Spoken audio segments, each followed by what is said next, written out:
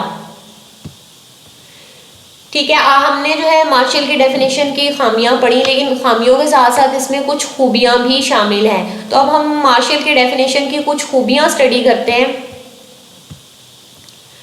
سب سے پہلی خوبی تو یہ ہے کہ مارشل نے اکنامکس کو ایک معاشرتی علم قرار دیا ہے، یعنی کہ یہ ایک سوشل سائنس ہے۔ سوشل سائنس کیا ہوتی ہے کہ انسان جس کا تعلق انسان کے بیہیویئر سے، اس کے جو معاشرے سے ہوتا ہے، جس کا تعلق سوسائٹی سے ہوتا ہے، انسانوں کی کمیونٹی سے اس کا تعلق ہوتا ہے، تو یہ تعریف علم برائے علم کے بجائے انسان کی فلاح و بہبود پہ بھی زور دیتی ہے۔ لہٰذا عوام کا معیار زندگی بلند کرنے کے لیے مطلوبہ ذرائع کو کس طرح سے ممکن بنایا جا سکتا ہے یہ اسٹڈی کرتی ہے۔ تو اس نے اس کو سوشل سائنس بھی قرار دیا اور انسانوں کی فلاح و بہبود سے بھی اس کا تعلق جوڑا۔ سیکنڈ جو خوبی ہے اس تعریف کی وہ ہے کہ انسان کے انفرادی و اجتماعی کاوشوں کا جائزہ لیا گیا، کہ انسان جو ہے ایک معاشرے میں رہتے ہوئے کس طرح سے وہ اپنی فلاح و بہبود کے لیے کوششیں کرتا ہے، ان کوششوں کو ہم اکنامکس میں اسٹڈی کرتے ہیں، اور ان کوششوں کا تعلق معاشرے کو خوشحال بنانے سے ہوتا ہے۔ تو یہ ایک بہت اچھی بات ہے کہ ہم خوشحالی کے لیے کیا کوششیں کرتے ہیں، ان کوششوں کو ہم اکنامکس میں اسٹڈی کرتے ہیں۔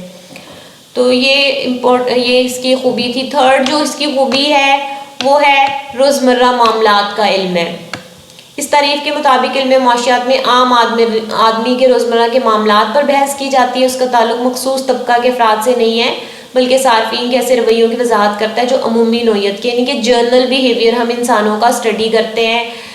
ہم کسی اسپیسیفک گروپ کے بارے میں اس میں اسٹڈی نہیں کرتے، اسپیسیفک انسانوں کے بارے میں نہیں، بلکہ جنرل بیہیویئر اسٹڈی کرتے ہیں کہ جنرلی انسان جو ہے وہ کیسے بیہیو کرتے ہیں، کس طرح سے اپنے معاملات چلاتے ہیں عام طور پہ، وہ ہم اس میں اسٹڈی کرتے ہیں۔ فورتھ جو امپورٹنٹ اس ڈیفینیشن کی خوبی ہے وہ ہے واضح اور ٹھوس دلائل اس کے اندر بتائے گئے ہیں۔ اس کو ایکسپلین کرنے کے لیے جن دلائل کا سہارا لیا گیا ہے وہ بالکل سمپل اینڈ افیکٹو ہیں وہ، اور اس میں اس ڈیفینیشن میں یہ بتایا گیا ہے کہ انسان اپنے معاشی لوازمات کیسے حاصل کرتا ہے اور اسے کس طرح سے اپنی فلاح میں اضافہ کرتا ہے۔ تو یہ ایک سمپل جو انسان کی زندگی کا جو اسپیکٹ ہے اس کو ڈسکس کیا گیا ہے۔ ففتھ جو پوائنٹ ہے وہ ہے جدید معاشی نظریات سے مطابقت رکھتی ہے۔